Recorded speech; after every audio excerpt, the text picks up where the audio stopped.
Hello everyone, welcome to my channel WinV.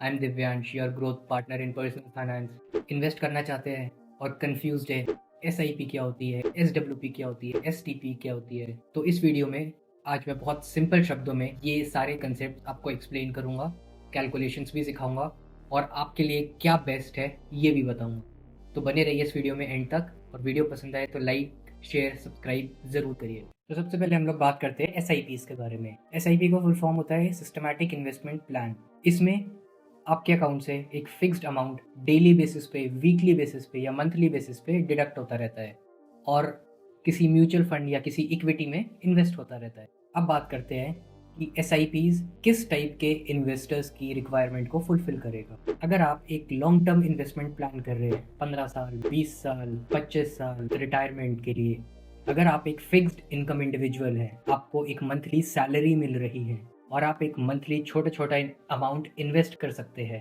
तो SIPs आपके लिए बेस्ट एसेट क्लास है जिसमें आप इन्वेस्ट। अगर आप अपने 20s में हैं या 30s में हैं और एक लॉन्ग टर्म अपॉर्चुनिटी ढूंढ रहे हैं इन्वेस्टमेंट के लिए, तो SIPs से बेहतर आपके लिए कुछ भी नहीं। इंडियंस SIPs को एक अमृत की तरह लेते हैं। दिसंबर 2022 में हर महीने 10,000 करोड़ की मंथली SIPs होती थी और दिसंबर 2024 में सिर्फ एक महीने में 23,000 करोड़ की मंथली SIP हुई है। जानते हैं कि इंडियंस SIPs को एक अमृत की तरह क्यों ट्रीट करते हैं? सिर्फ एक महीने में 23,000 करोड़ की SIPs करी है इंडियंस ने। ऑब्वियसली इसका रीजन है, एक तरफ आपका सेविंग्स बैंक आपको सिर्फ 4 से 6% की रिटर्न देता है, आपके बैंक अकाउंट का फिक्स डिपॉजिट आपको 6 to 8% की रिटर्न देता है और हमारी इकोनॉमी में इन्फ्लेशन भी 6 to 8% है।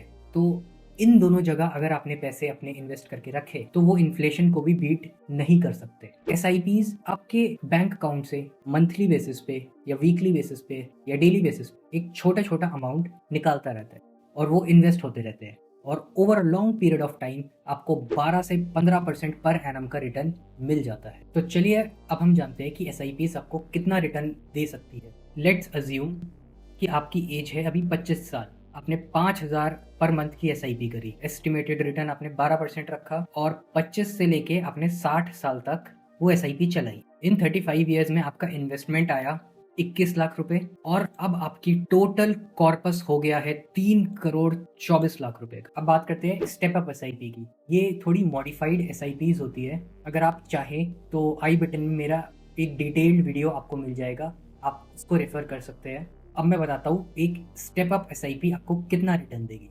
अगर आपने 5,000 इन्वेस्ट करे, एनुअल स्टेप अप आपने 10% का लिया, एक्सपेक्टेड रिटर्न 12% रखी और टाइम पीरियड 25 साल की उम्र से लेके आपने 60 साल की उम्र तक किया, 35 ईयर्स टोटल, तो आपका इन्वेस्टमेंट हो गया 1 करोड़ 62 लाख रुपए का।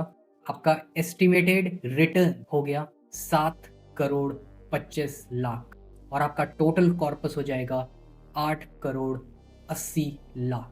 देखा आपने दोस्तों, SIP और पावर ऑफ कंपाउंडिंग कितना आपको रिटर्न दे सकते। चलिए दोस्तों अब बात करते हैं STP की। STP मतलब सिस्टमैटिक ट्रांसफर प्लान। इसमें क्या होता है, सिस्टमैटिकली आपका पैसा एक फंड से दूसरे फंड में ट्रांसफर होता रहता है। इसको हम यूज़ कहाँ करते हैं या ये किस टाइप के इन्वेस्टर्स के लिए बेस्ट सूटेड है, चलिए बात करते हैं। अगर आप एक बिजनेसमैन हैं या फिर आपके पास एक लम सम अमाउंट है जो आप म्यूचुअल फंड में या इक्विटी में इन्वेस्ट करना चाहते हैं, बट आपने देखा मार्केट बहुत ज़्यादा वॉलेटाइल है, रोज़ ऊपर नीचे हो रहा है, तो आप कैसे एक साथ इतना पैसा लगाएंगे? रिस्क होगा मार्केट में।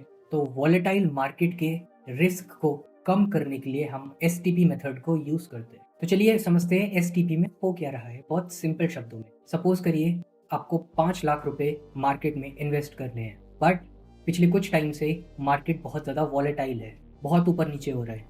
तो इस टाइम पे इन्वेस्टर्स अपना पैसा लिक्विड फंड में पार्क कर देते हैं। लिक्विड फंड मार्केट की वॉलेटिलिटी से इफेक्ट नहीं होता है। मार्केट ऊपर नीचे जाए, लिक्विड फंड ज़्यादा ऊपर नीचे नहीं जाता है। लिक्विड फंड का रिटर्न 5 से 6% होता है, वो रिटर्न भी कम देता है बट उसका रिस्क भी बहुत कम होता है।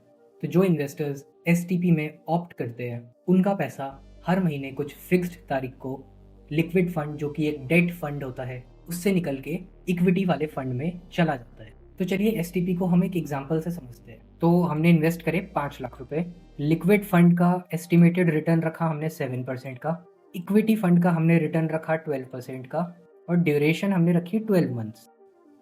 तो देखिए इस तरीके से आपका first month, second month, third month, fourth month आपका पैसा लिक्विड से इक्विटी में ट्रांसफ़र होता रहेगा। इस ग्राफ से आप समझ सकते हैं। आपकी मंथली STP बनी 43,012 रुपीज़ की। आपका रिटर्न लिक्विड फंड पे रहा 16,150 रुपये का। आपका रिटर्न इक्विटी फंड पे रहा 34,811 रुपीज़ का। और आपकी ओवरऑल कॉर्पस हो गई 5,50,961 रुपये। तो देखा आपने STP से आप धीरे धीरे करके कैसे अपना पैसा लिक्विड फंड से इक्विटी फंड पे ट्रांसफ़र करते हैं। इससे मार्केट के रिस्क अवॉइड हो जाते हैं और एक वॉलेटाइल मार्केट के बावजूद हमें एक बहुत अच्छी रिटर्न मिल जाती है। चलिए दोस्तों, अब आते हैं हम अपने थर्ड कंसेप्ट पे, दैट इज़ SWP। तो अभी तक हमने बहुत सारी इन्वेस्टमेंट कर ली। बहुत सारे लोग पूछते हैं कि इस इन्वेस्टमेंट को यूज़ कैसे करेंगे, इस इन्वेस्टमेंट से हम एक मंथली इनकम कैसे जनरेट करेंगे, इस इन्वेस्टमेंट का यूज़ क्या है। तो अब नेक्स्ट टॉपिक है हमारा SWP, सिस्टमैटिक विड्रॉल प्लान। आपने जो इन्वेस्टमेंट करी है उससे सिस्टमैटिकली कैसे पैसा आप विड्रॉ करें ताकि आपकी इन्वेस्टमेंट बढ़ती चली जाए और आपको एक मंथली फिक्स्ड इनकम मिलती रहे। तो अगर आप अभी अभी रिटायर हुए हैं, आपको एक लमसम अमाउंट मिला है या आपके पास एक लमसम अमाउंट है जिसको इन्वेस्ट करके आप मंथली इनकम जनरेट करना चाहते हैं, तो SWP आपके लिए सबसे बेहतर ऑप्शन रहेगा। तो चलिए अब जानते हैं कि SWP से आप कितना विड्रॉ कर पाएंगे और कितनी रिटर्न जनरेट कर पाएंगे। तो चलिए एग्जांपल लेते हैं। आप 60 ईयर्स की एज पे रिटायर हुए, आपने 1 करोड़ रुपए इन्वेस्ट करे और उस 1 करोड़ रुपए से आपने 75,000 रुपये महीना विड्रॉ किया, जो होता है साल का 9 लाख। 1 करोड़ पे आपने 12% पर एनम की ग्रोथ एस्टिमेट करी और 60 की एज से लेके 85 की एज तक 25 साल के लिए सपोज ये आपने अमाउंट इन्वेस्ट की, तो आपने 1 करोड़ इन्वेस्ट करे, 2 करोड़ 25 लाख आपने अभी तक विड्रॉ कर लिए हैं और अभी भी आपका कॉर्पस 4 करोड़ 35 लाख का बचा है। तो देखा आपने SWP की पावर। SWP आपको एक मंथली फिक्स्ड इनकम भी देता है और आपके बचे हुए अमाउंट पे एक ग्रोथ भी देता है। तो देखा दोस्तों आपने SWP कितना अच्छा इन्वेस्टमेंट प्लान है। आप एक मंथली इनकम भी जनरेट कर सकते हैं, अपनी रिटायरमेंट लाइफ भी इंजॉय कर सकते हैं और उसके साथ ही साथ आपका बचा हुआ पैसा आपको रिटर्न भी देता रहेगा। तो अगर आप एक अर्ली रिटायरमेंट चाहते हैं, 40 की एज में, 45 की एज में रिटायर होना चाहते हैं, तो आप अपने अर्ली 20s में SIPs में खूब पैसा इन्वेस्ट करिए। 40-45 तक आपके पास एक लमसम जमा हो जाएगा, उसको SWP में ट्रांसफ़र कर दीजिए। उससे आपके पास एक मंथली इनकम आती रहेगी और आप एक 45 की एज में रिटायरमेंट ले सकते हैं। तो दोस्तों इस वीडियो में इतना ही। वीडियो पसंद आई हो तो लाइक करें, शेयर करें, कमेंट करें। अगर आप चैनल पे नए हो तो इसको सब्सक्राइब ज़रूर करें और अगर आप मेरे से कोई एडवाइस चाहते हैं तो डिस्क्रिप्शन में दिए गए कॉन्टैक्ट पे रीच आउट करिए। मैं मिलता हूँ आपसे नेक्स्ट वीडियो में। तब तक के लिए अपना ध्यान रखिए और ध्यान से इन्वेस्ट करिए।